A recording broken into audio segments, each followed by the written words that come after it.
PNB घोटाळा प्रकरणातील फरार आरोपी मेहुल चोक्सीला अटक. भारताच्या विनंतीनंतर बेल्जियम पोलिसांची कारवाई.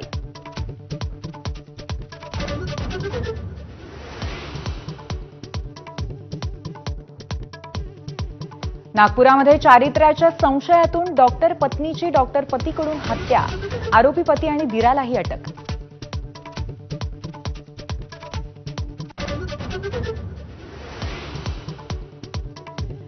गुजरातच्या सीमेवरती 1800 कोटींचं 300 किलो ड्रग्ज जप्त.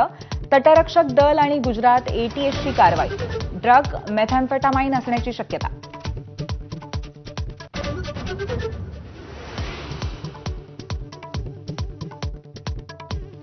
कर भरण्यामध्ये महाराष्ट्र नंबर 1. मार्च 2025 पर्यंत एकट्या महाराष्ट्रातून तब्बल 1,39,00,000 लोकांनी इन्कम टॅक्स रिटर्न भरला.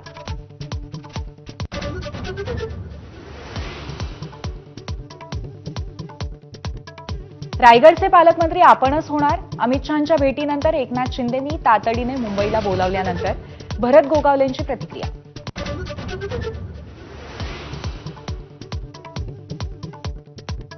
टँकर असोसिएशनच्या संपामुळे मुंबई महापालिका ऍक्शन मोडवर.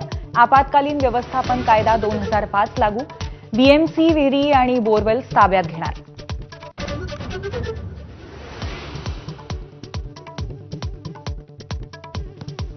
नागपूरच्या 580 बोगस शिक्षक घोटाळ्याप्रकरणी आणखी 3घांना अटक.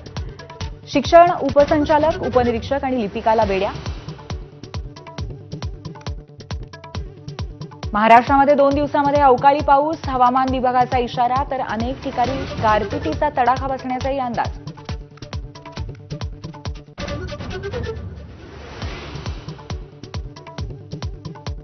भारतरत्न डॉक्टर बाबासाहेब आंबेडकरांची आज 134वी जयंती.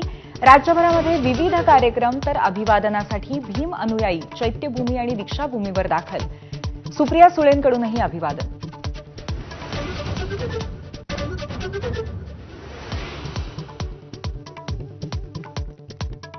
संसद भवनातील प्रेरणा स्थळावरती डॉक्टर बाबासाहेब आंबेडकरांच्या जयंतीचा कार्यक्रम. राष्ट्रपती द्रौपदी मुर्मू, पंतप्रधान मोदी आणि खासदार राहुल गांधींकडून महामानवाला अभिवादन.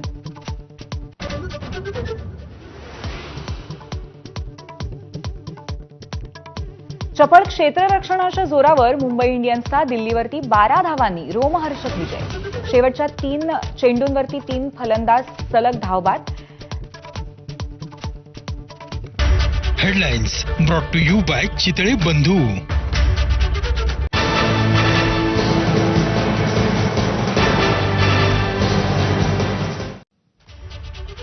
ब्रेकनंतर पुन्हा एकदा स्वागत. थेट जाऊया दादरच्या चैत्यभूमीवरती. आज डॉक्टर बाबासाहेब आंबेडकरांची 134वी जयंती आहे.